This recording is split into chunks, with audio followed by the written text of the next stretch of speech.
anarchy, the chaos, the death and the silence.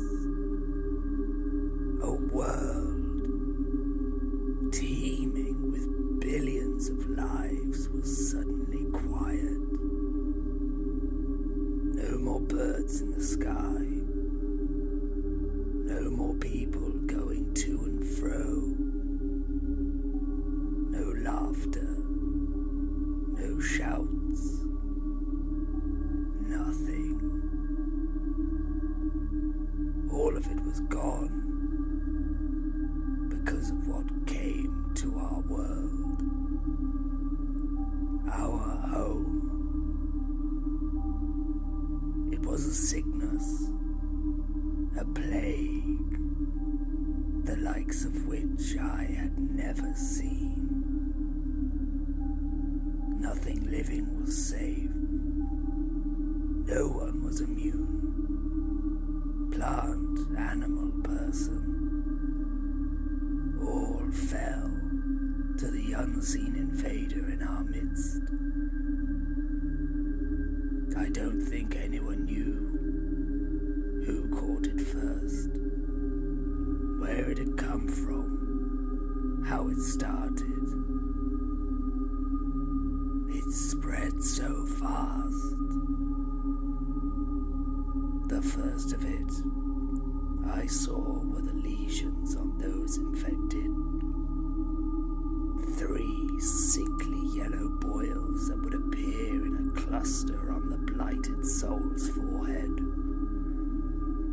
They were shunned, ostracized, quarantined, but it did not matter.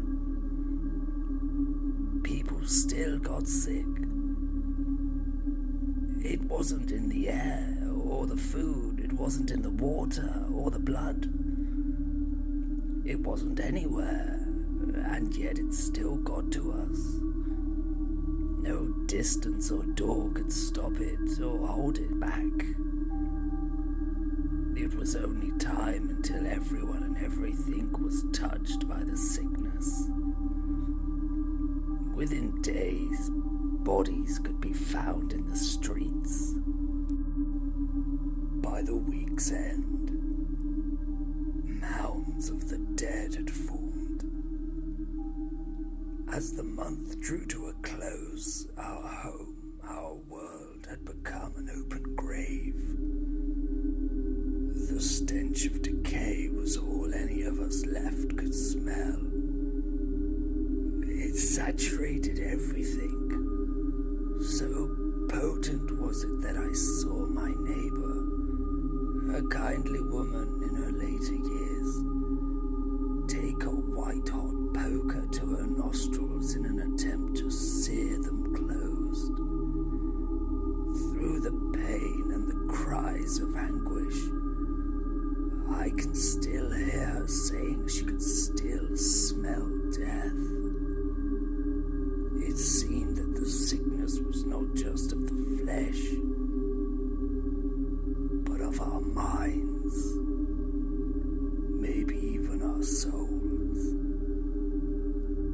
The wind would blow through the desolate streets, empty of any sound beside the pained groans of the dying world.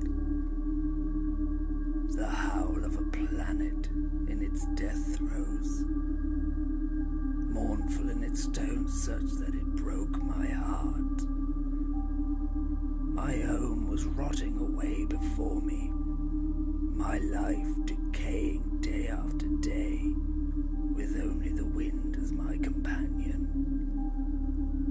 I was alone with nothing to do but wait my turn to succumb. I don't know how many days I waited. Time itself had rotted away just like everything else. It was when I had all but exhausted my hope of salvation that I heard it, carried on the wind. The death rattle of a civilization. I heard it. The murmuring, the groaning, the droning of 1,000 voices. voices, like a chant, a prayer, a hymn. The sound, it was laden with so much pain, the kind of suffering that only death can alleviate. It was agony, terminal agony, unending and ravaging every one of the voices I could hear. Louder and louder it grew, the dreadful dirge inescapable, no matter what I did to try and block it out. Even the screwdriver I buried into my ears could not save me. It was like the sound was within me, inside my mind, my heart, my soul. Then I realized I was singing it too. I moved to the door of my hablock, my desiccated hand grasping the handle and opening it. I stood in the doorway as the stench of a dead world poured over me. I did not recoil, though. I did not retch. I welcomed it. I looked down the littered street and I saw it then. The shambling and shuffling horde of all of those who had once been alive. The rotting and the rotten, the dead and decayed.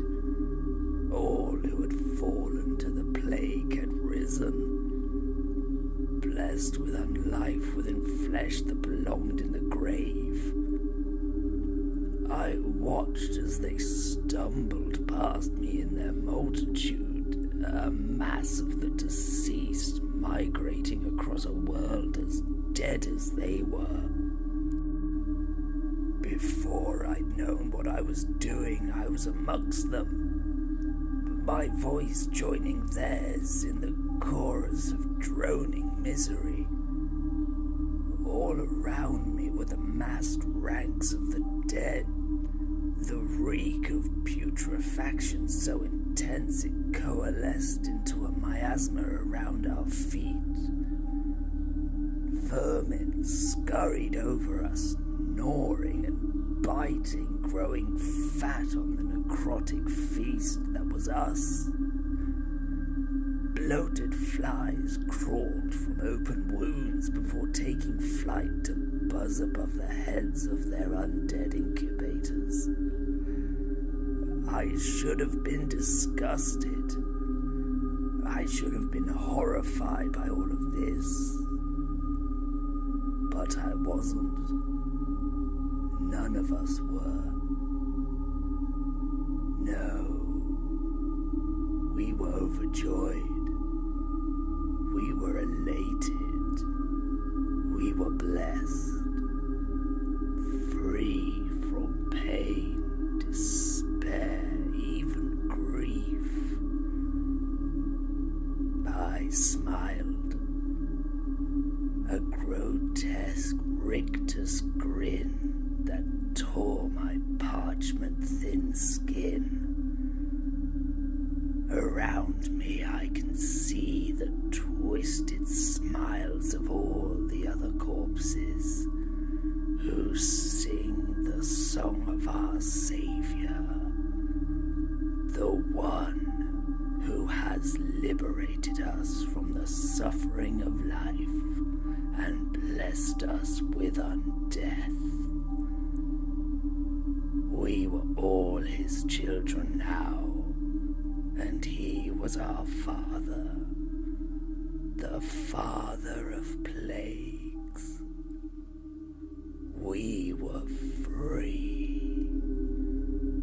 As one, the horde bellowed into the sky, 1,000 corpses rasping their praise to the god of pestilence.